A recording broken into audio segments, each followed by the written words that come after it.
Hi, this is Erica. Today I'm making strawberry jam. I don't like shop bought jam. I like more fruit in the jam and less sugar. So most commercial jam is about 70% sugar. So I make a very simple one. It's got a bag of frozen strawberries, which is a kilo. That's 2.2 pounds. I use a lemon, juice of one lemon, and a bag of granulated sugar. I also chop up one cooking apple and put that in it as well. Now there's a tiny bit of water, about say a half an inch of water in the bottom of this. Now what I do is I put this on first and I boil it. So the apple, I use it because it gives a bit of pectin into it, and the lemon juice as well. Now I'm just going to put this over low heat until it boils for about till it's soft, and then I'm going to use a blender then to blend it smooth. And then when that's done, then I'll add the sugar in, but don't put the sugar in first because it'll burn and stick to the bottom of the pan. So I'm using a heavy bottom saucepan here. It just distributes the heat better, doesn't stick, but you do have to stir this, so don't think you can just walk away and leave it and come back half an hour later and it'll be fine. It won't. So do you want to know how I know that? Done it. Anyway, it's a lovely jam. It sets because of the apple in it and the bit of lemon juice, and it's a go-to in my house here, and the kids always loved it when they were growing up. So I hope you'll come along with me for the recipe here, and we'll see how it goes. Now I'm washing my jars in hot soapy water, and then I'll rinse them again, and then I'll rinse them again just to be sure they're totally clean. Now as you can see, it's starting to boil, but it's still not ready yet. You have to let it really boil. It goes kind of soft, and then we liquidize it. So just bear with me. Now this here is the blender that I use. It's just like an immersion blender. Now you do have to be careful with this because obviously this is boiling, so you don't want to skite yourself. So I use a deeper pot than I actually need to cook it in, purely for that reason. Now do be careful, don't let any kids do this. Obviously you don't want to get them burnt, or yourself, just be extra careful. So I'm just going to turn it down a tiny bit while I do this, and just basically blend this. So you can see it's mushing up the strawberries and the apples. Like, some people like lumpy bits of fruit in their jam. I personally don't, but again, it's up to you. But it does disperse the apple through it, that you don't actually know there's any apple in it. So if kids don't like apple, you can just tell them it's strawberry and they won't be any the wiser. But excuse the noise, but the apple does a great job by setting it. So otherwise it would be quite runny. So you don't want that. So excuse the steam. I'm trying to take out the way of it just so you can see what's happening, but not actually in the steam. Now you can see it's kind of gone to puree now.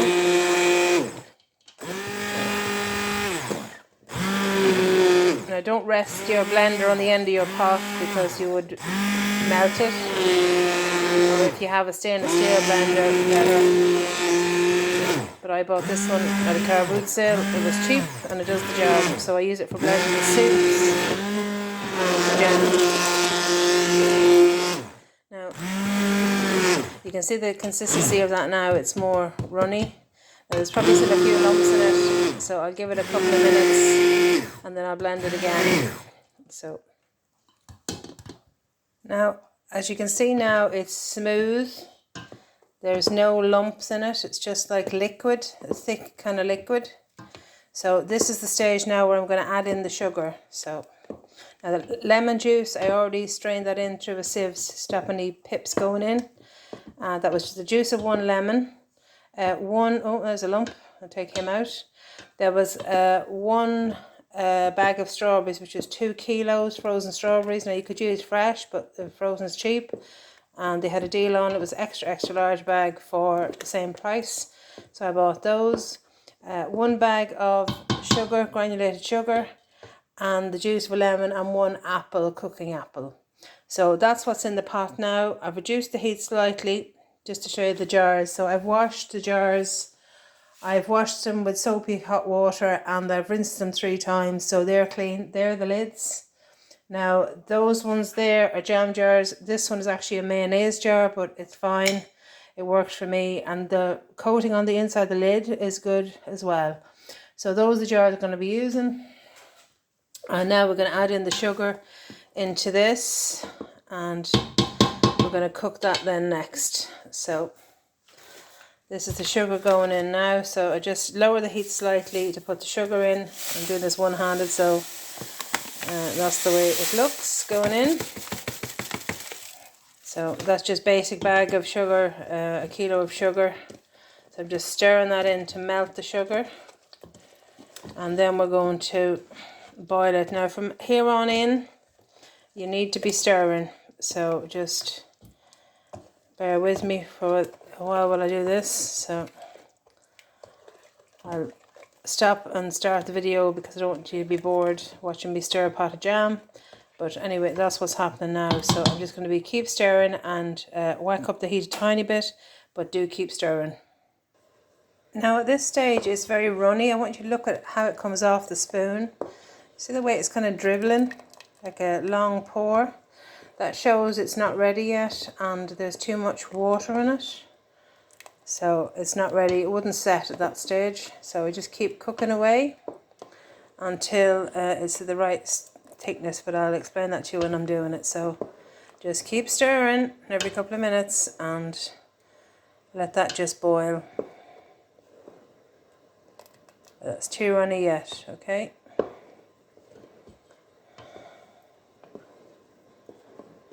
Now I personally use stainless steel pans. It's just a personal preference.